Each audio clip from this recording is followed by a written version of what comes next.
Assalamualaikum warahmatullahi wabarakatuh. Perkenalkan, nama saya Nazwa Nazila. Di sini saya akan menjelaskan mengenai alat ucap mata kuliah fonologi bahasa Indonesia. Nah, sebelum kita membahas apa saja yang termasuk alat ucap pada manusia, kita harus tahu dulu apa sih yang dimaksud dengan alat ucap. Nah, alat ucap adalah organ tubuh manusia yang berfungsi dalam pengucapan bunyi bahasa dan untuk menghasilkan serta membedakan bunyi-bunyi bahasa. Coba perhatikan gambar berikut. Berikut ini adalah bagian-bagian alat ucap yang terdapat pada manusia.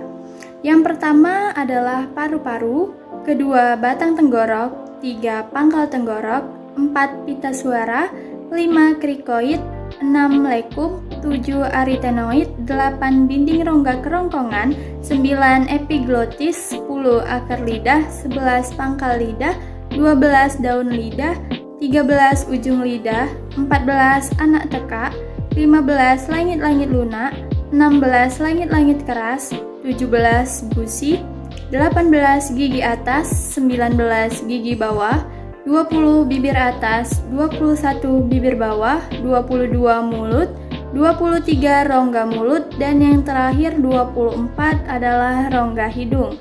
Untuk yang pertama, yaitu paru-paru. Paru-paru adalah sumber arus udara yang merupakan syarat mutlak untuk terjadinya bunyi bahasa. Namun, perlu diketahui juga bahwa bunyi bahasa dapat juga dihasilkan dengan arus udara yang datang dari luar mulut.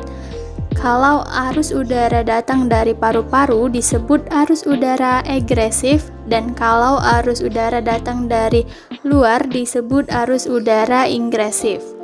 Bunyi yang dihasilkan kalau arus udara datang dari paru-paru disebut bunyi egresif, dan kalau datang dari luar disebut bunyi ingresif. Perlu diketahui juga selama ini dalam bahasa Indonesia tidak ada bunyi yang dihasilkan dengan arus udara ingresif itu. Yang kedua adalah batang tenggorok atau trakea.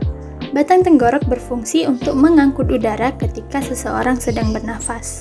3 adalah pangkal tenggorok. Pangkal tenggorok adalah sebuah rongga pada ujung saluran pernafasan yang di ujungnya ada sepasang pita suara. Yang keempat adanya pita suara. Pita suara dapat terbuka lebar, terbuka agak lebar, terbuka sedikit, dan tertutup rapat sesuai dengan arus udara yang dihembuskan keluar. Celah di antara pita suara itu disebut glotis. Pada glotis inilah awal terjadinya bunyi bahasa dalam proses produksi bunyi itu.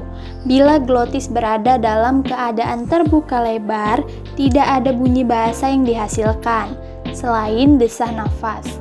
Bila glotis dalam keadaan terbuka agak lebar, akan terjadi bunyi tak bersuara. Bila glotis dalam keadaan terbuka sedikit, akan terjadi bunyi bersuara. Lalu, bila glotis dalam keadaan tertutup rapat, akan terjadi bunyi hamzah atau bunyi hambat glotal. Yang keenam yaitu rongga kerongkongan atau faring. Faring atau rongga kerongkongan adalah sebuah rongga yang terletak di antara pangkal tenggorok dengan rongga mulut dan rongga hidung. Faring berfungsi sebagai tabung udara yang akan ikut bergetar bila pita suara bergetar. Bunyi bahasa yang dihasilkan disebut bunyi faringal. Yang ketujuh adanya lidah. Lidah terbagi atas 4 bagian, yaitu ujung lidah, apex, daun lidah, laminum, punggung atau pangkal lidah, dorsum, dan akar lidah, root. Lidah dengan bagian-bagiannya dalam pembentukan bunyi bahasa selalu menjadi artikulator aktif, yakni artikulator yang bergerak. Sedangkan artikulator pasifnya adalah alat-alat ucap yang terdapat pada rahang atas. Posisi lidah ke depan, ke tengah atau ke belakang, dan ke atas atau ke bawah menentukan jenis vokal yang akan dihasilkan. Kedelapan adalah bibir bawah dan bibir atas. Dalam pembentukan bunyi bahasa, bibir atas bisa menjadi artikulator pasif dan bibir bawah menjadi artikulator aktif. Bunyi yang dihasilkan disebut bunyi bilabial seperti bunyi B dan bunyi P. Bibir bawah bisa juga menjadi artikulator aktif dengan gigi atas sebagai artikulator pasifnya. Lalu, Bunyi yang dihasilkan disebut bunyi labiodental dari kata labium dan dentum. Kesembilan, adanya mulut dan rongga mulut. Rongga mulut dengan kedua belah bibir atas dan bawah berperan dalam pembentukan bunyi vokal. Kalau bentuk mulut membundar, maka akan dihasilkan bunyi vokal bundar atau bulat.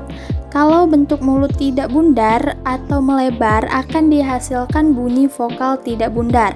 Secara umum, bunyi yang dihasilkan di rongga mulut disebut bunyi oral, sebagai lawan bunyi nasal yang dihasilkan melalui rongga hidung. 10. Langit-langit lunak atau velum, anak tekak uvula, dan pangkal lidah dorsum.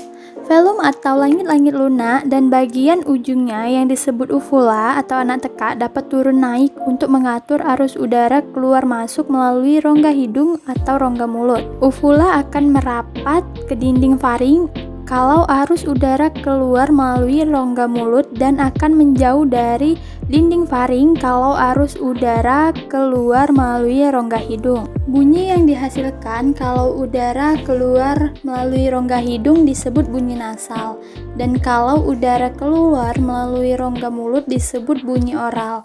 Bunyi yang dihasilkan dengan velum sebagai artikulator pasif dan dorsum sebagai artikulator aktif disebut bunyi dorsevelar, dari gabungan kata dorsum dan velum. Sedangkan yang dihasilkan oleh uvula disebut bunyi uvular. 11. Langit-langit keras atau palatum, ujung lidah, apex, dan daun lidah, laminum. Dalam pembentukan bunyi-bunyi bahasa, langit-langit keras atau palatum berlaku sebagai artikulator pasif atau artikulator yang diam, tidak bergerak. Dan yang menjadi artikulator aktifnya adalah ujung lidah atau apex dan daun lidah atau laminum. Bunyi bahasa yang dihasilkan oleh palatum dan apex disebut bunyi apikopalatal. Sedangkan yang dihasilkan oleh palatum dan laminum disebut bunyi laminopalatal. 12. Gigi atau dentum, ujung lidah, apex, dan bibir, labium. Dalam produksi bunyi bahasa, gigi atas dapat berperan sebagai artikulator pasif, yang menjadi artikulator aktifnya adalah apex atau bibir bawah.